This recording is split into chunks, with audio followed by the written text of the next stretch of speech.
Hello everyone, welcome to our Let's Play series of Sorcery. This is Colonel RPG as usual, and I'm very happy that you chose to join me today as we, well, finish this game, I believe. But first, for the beginning of the episode, I'm exploring the necropolis, and I was doing something here, and I will show you what happens. There are several tombs, as we know, and I was exploring the tombs, and maybe I could find something different than I found before. And I examined Priya's gravestone, but there is nothing special about it except how new it seems to be. The stone is barely weathered at all, as if poor Priya might have only been buried last week. If that's true, however, no one has left her flowers. You walk over to Reef's tomb, which is a different tomb. Yeah, Priya doesn't matter.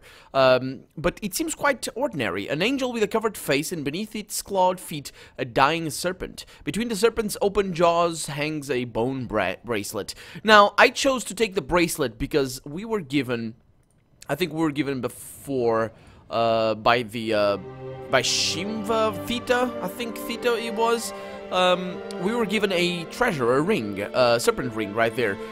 So I thought that maybe it would protect me against whatever this is. You lift the bracelet carefully from the serpent's mouth, expecting a sudden attack, which thankfully never comes. Then suddenly you hear a deep moan, and the rattle of chains. Something is clouding the air in front of you. It's a death wraith. This land is cursed for the living, the death wraith moans, raising its ghostly arms and holding out bony fingers. You must become dead. Now, apparently, there is a way to kill a death wraith without fighting it. Thank you so much for telling me that. I just didn't figure it out. I'm not sure if this one can be killed like that, but apparently you require a gold-backed mirror, which we have. And I don't know what it is. Create wind, that probably is not gonna work. Heart could maybe work. I don't think it will, because I tried this on the tomb and things didn't go too well. We got the wall right there that creates an invisible barrier. And the walk that creates a shield, which is a nice, interesting thing, and maybe that... Actually, I never used that, but it doesn't... It probably shouldn't matter, because the normal sword just goes right through the wraith, so it doesn't really go well. Create glue here, and of course you need a vial of glue. I have no idea where to get that. Excuse me. Probably in the first game. Cause fear probably is not gonna work with a death wraith, especially if it's already very pissed at us. I'm just looking for... Oh, Nif, could it be? Oh, creates a stench. I don't think she's gonna be too... Or it's gonna be too bothered with a stench. But there we go. I can't do anything here. So I'm just gonna fight it. You ready your sword and strike at the death wraith, but the blade passes straight through. Of course, only silver weapons can harm a specter. Well, that's easy because I have a silver sword. Oh my God, thinking quickly you draw your silver sword. Perhaps this weapon will fare better? Well, it's a good thing I defended. It's a really good thing I defended. The death wraith drifts forward, one hand reaching for your neck, the other holding its blade aloft. It howls with icy rage as it approaches, knife outstretched. You gather your wits and drop into a defensive crouch. Unfortunately, you don't tell me what... Oh, that was a -2 right there. The chill of the graveyard is all around you as you seize the moment to strike. You charge forward and the death wraith's knife is easily turned. It does not bleed, but seems to flicker. It reaches out with long skeletal hands. I will come for your blood, it hisses. I will suck you dry. Now, I think it's gonna go for a small attack. We should be okay. I'm gonna risk it. Something that I think I've found is, for example, if we had used a 3.8, we would have dealt maximum damage there. I'm not really sure what maximum damage is, but the closer you are to its attack, the more damage you do. So basically, that's why. Yeah, I think that's how it works. I think it's not gonna. Yeah, I was right. There we go. There you go. You keep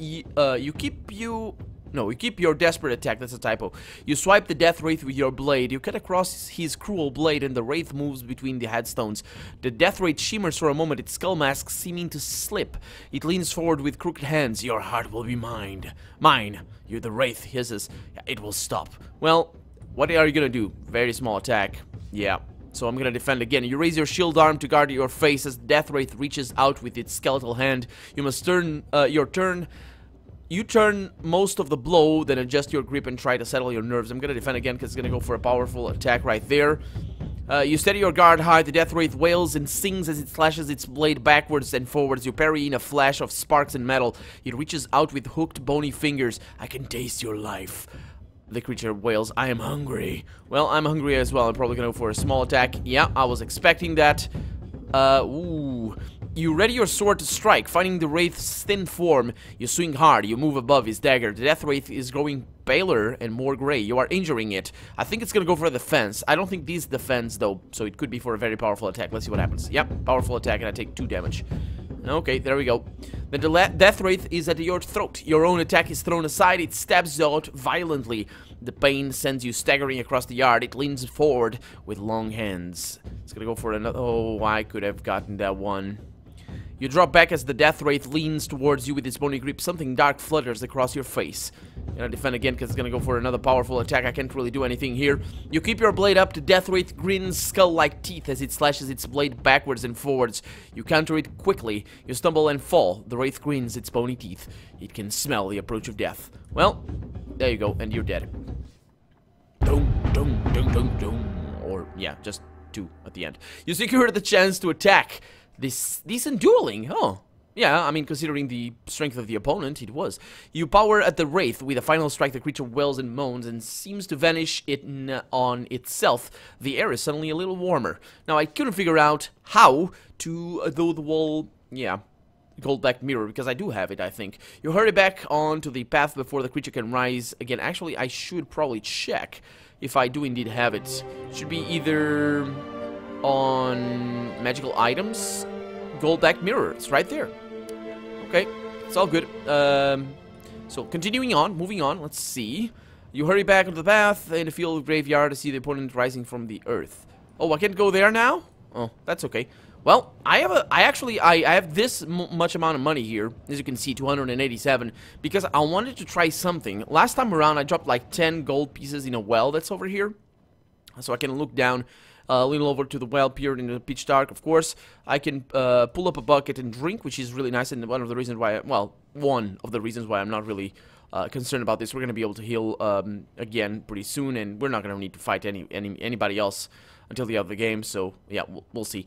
But I'm going to throw a few coins in here. Nothing, absolutely nothing happens, so that's the third one, and I'm going to throw 20 to see what is going to happen, because I'm interesting... Perhaps for giving you your trespass. Oh, wait a minute. The wraiths in the distance back slowly away. That's why I fled. Yeah, I wasn't reading it. Perhaps for giving you your trespass. Yeah, I was just interested, just curious to know if the well is gonna... Something is gonna happen here in the well. Because you can keep throwing in coins in there. Just wasting your money away. And of course, it's very easy to repeat this, which I'm not gonna do. Because I have an enormous amount of money that I really don't need. And I think it's gonna effectively make the game... the next game easy, unless the game is prepared for this, in which case it doesn't matter what amount of money I have. But there we go, nothing is happening. I think we're up to 20? Let's throw another one. Nope, nothing is happening. The rear gate of the graveyard hangs from its hinges, but not from age. It seems it has been taken apart, maybe widened even to let something through. Beyond is deep forest. And we're gonna make our way to Korga, and we'll see what he has to say. I'll see you in a little bit. I have used my wits. The god laughs softly. Yeah, we're here. We're here with this big guy, and he's talking to us. Let's see what he says. My brother Fashna is the god of thieves and tricksters, but you are in my temple today. I will answer 3 questions, if you have the questions to ask. You take a moment to think over everything you have learned and not learned about the Northgate spell. You remember Theta and his poorly remembered spell line by Korga's grace and Something's pride. You remember when you realized you needed to learn the order of the lines. I know the order, it's fine, but let's see what happens. Let's see, how do I... So which one is the... Oh yeah, who is the god of pride? Yeah, that's the one. You ask. Who is the god of pride? You listen closely as the idol replies to your question. The god of pride is my own brother. His name is Forga. Oh, But he has fallen from favor without our pantheon of deities and has not been worshipped by the people of Carre for close to us on a century. You straighten up, pleased. You know how to complete the complete version of Lord Theta's line of the gate spell. The god awaits the next question. What order should the spell lines be read? The god issues a low whistle. That is a very important thing to know. The lines were given out to the nobles in the reverse order. Yeah, we know that. The first line was given to Lord Theta, the second one to Lord Shimva, third to Lorag the Scholar, and the fourth to Lord Molas. I think Lorag just... There's many Lorags here. The fact that... you guys remember that we found his tomb, we found him in his house, and he is the same scholar that teleports us in time. I think there's many of them, and he's kind of fighting himself or something, or there's many attempts of him or something. Or I don't really understand how it goes, but it's interesting. His character is interesting. There's probably a way to figure out exactly what's going on if you just like join all the things. But anyway, how can I avoid the guard? I think I asked this one before. What will be my fate in the Backlands? The Backlands is a place of emptiness and desolation, but one that will be very dangerous to you. 7 enemies await you there. A great silence descends across the room, and then the god speaks once more. Now, he intones, I have a question for you. You have completed my ritual. Do you wish to enter my worship? I wish. Very good, Korga intones. There is a moment of quiet humming that rolls around the temple until it becomes almost too much to bear. Then a moment later, you feel the god's presence inside you. My aid comes with no price, but there is a condition. You must act graciously enough to receive it.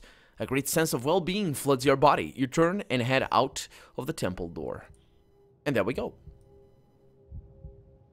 We got healed up. That's pretty good as well. I don't know how much he healed me up for. Now, I want to check. I want to try... Back to the opening of the temple. Yeah, I want to try and go back up here and try to figure out a... Oh, that uses up... Yeah. I want to try and figure out another spell, because we got 2 so far, and I'm curious. Let's try one at random. Let's try one at random. Maybe the Lorax spells could work, but let's just try one at random, and if I fail, I fail, and I will try it off camera. Let's go with luck. You fashion the stars into alignment, and an enchantment is created. You feel a strange force entering your bones, as though you're growing stiff. Oh, and you begin to shake. Something has happened to you, but what? What effect will it have, and how long will it last? You have found one of the secret spells of the Temple of Torga. The icy winds chill you to the bone. Oh. Okay. So, entering your bones as though you're growing stiff. So it's basically... I think it's like playing dead. Quite wondrous journey. Yeah, let's get out of here. We know what to do. It should be okay. And we're gonna finish the game right now. It is upon us, ladies and gentlemen. I'm not gonna eat. I'm just gonna continue on with our adventure to the fork. Vic for first noble. And we'll see how things go, because I don't want to mess up. Apparently there's a way. Because many days ago, when I was trying to get around these guys, I checked online to see if Vic for first noble was the only way to do this. When we faced these guys, but apparently there is a way to fight them, but I could never figure it out. There's too many choices here. So checking the rear, and we move on. That was actually pretty easy. That was my first attempt after I just went with Vic for first noble, because I didn't go for it for this first time. I have no idea why. I didn't. The first time I played the game, I didn't really understand who Vic was, and I couldn't figure, because I never found that werewolf that we could have found. I never did. I just spent the money to sleep the night in, or I slept the night in, and yeah, that was the deciding factor for this whole affair. But our adventure is at an end, and here we are. Actually, I didn't read that. What did it say? Off to one side is a well, but there is no other cover. Wasting no time. Okay, let's go. The north gate. You reach the other side of the clearing unscathed and stand below the enormous doors. And now we recite the spell. And this time around, we know. We know. By Korga's grace and Forga's pride. Yeah, one lock made of Golem's hide. I'm checking my notes here. Tumbler stew sealed deep inside. Deeped? No, just deep. And I bid you portals open wide. You stand back to see what effect your lines have had. The voice has gone silent. The voice? Oh, the voice that was in my head. Was it the voice? Do you know? Oh, the voice that said, "Do you know the spell to open this gate?" Yes, yes, yes, yes. Let's wait. You wait impatiently to see what will happen. Then the gate creaks. The tumblers drop and the wooden panel begin to move. The door is opening, booming out. The voice declares, "The gate is under your control." But it is moving slowly. Looking over your shoulder, you see an army of goblins emerging from a well shaft. They are racing towards you.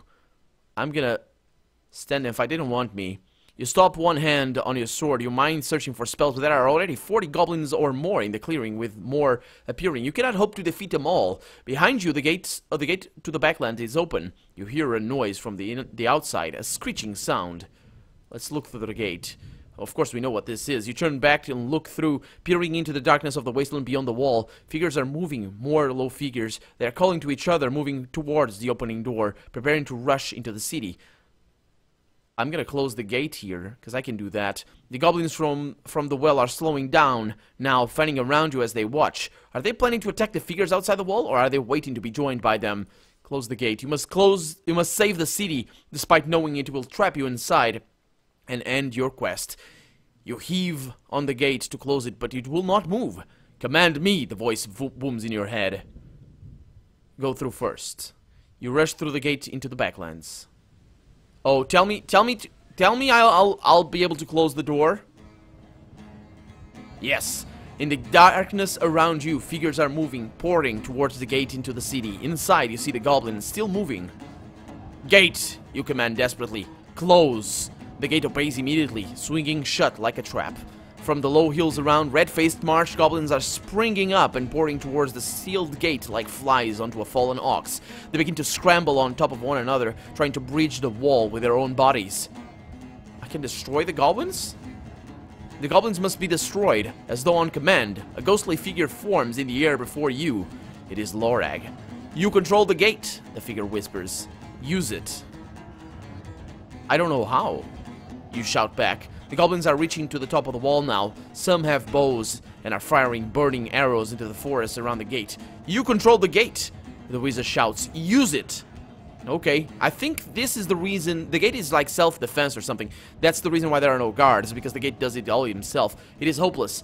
How can you use a magic you do not know? You close your eyes, feeling your anger and frustration rising. The hated goblins, this meddling specter, the long and difficult road behind, and the one still to come, all seem to bite into your very soul with wolf-like teeth. There is suddenly a terrible sound and a smell of burning. You open your eyes. There is not a goblin in sight, just blackened grass around the gate, and black soot in piles on top of the wall. The ghost nods slowly to you. All the hatred of the whole city, of thieves and liars and murderers, stored for centuries. A little leaked out into the red eyes. The rest was waiting for this. For one strong of heart enough to use it. He gestures to the path. Go. Be safe. The road is long. You nod and turn to go.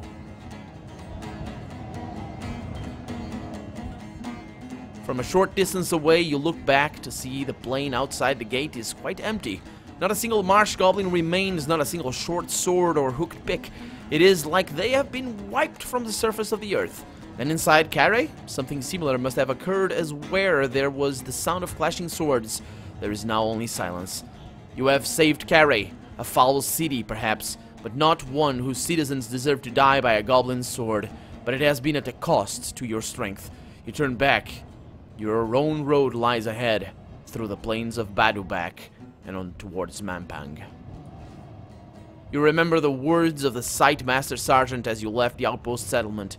Once you have crossed the city port of traps, you will enter the backlands.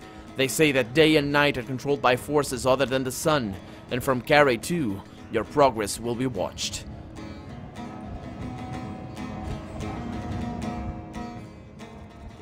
Your journey across Carré is complete.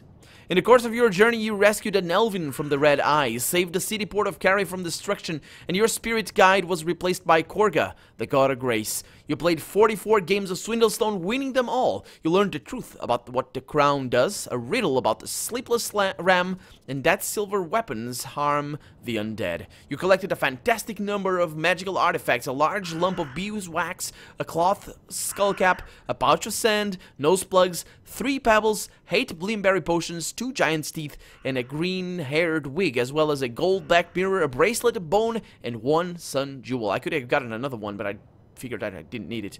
Also, you found a serpent ring, a fire of danger. Yeah, and a tinderbox. You are armed with a legendary sword, a broadsword, and your original sword, and have 5 rations and 263 gold pieces and a spell book. The adventure continues in Sorcery 3, the 7 serpents, the 7 enemies. Save to the cloud, and let's begin this thing. Actually, we're at the end of the episode, so I think we can see what the game has to say. I'm gonna write this down. You can continue. I think if you, I don't know what these are for. I have no idea what these are for. If you want, oh, I still have the other ones. Oh, it's the same one as before. Oh, that's my key, isn't it? Can you guys continue with my game? Oh, you're free to do that. Yeah, it's my key. SYVIZI. Yeah, it's the same one as before. I have it written down right here. But yeah, there it is.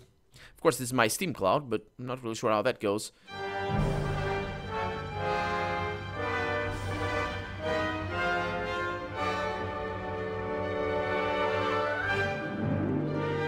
And this has been Sorcery, Part 1 and 2 by Steve Jackson. Man, what an adventure. What an adventure. This second game was completely different from the first one. I'm really itching, really itching to play the first one again, because I want to see all that I missed. But now I'm really more itching to play the third one. And it's going to come tomorrow. I have the game already. I still haven't fired it up. I'm going to fire it up right after this thing, and I'm going to record the first episode right after this one. But, of course, you're going to have to wait for tomorrow if you're watching this on the day of release. And if you are, thank you so much for watching. Thank you so much. If you're not, thank you so much for watching as well. I do enjoy so very much, and I'm so thankful for you guys for sharing these adventures with me, because it is a lot of fun to have you guys here. And I can't express it well enough how thankful I am that you guys are here with me and enjoying and commenting and being helpful and being funny as well with some of your comments. And thank you so much for being here. Thank you so much for enduring through how many episodes? 32? I think 32 so far, but we have many more to come, because Part 3 and Part 4 are even bigger, are way bigger than Part 2. So, yeah, let's get this show on the road, guys. Thank you so much for being here, and there's more to come for Sorcery tomorrow. See you later.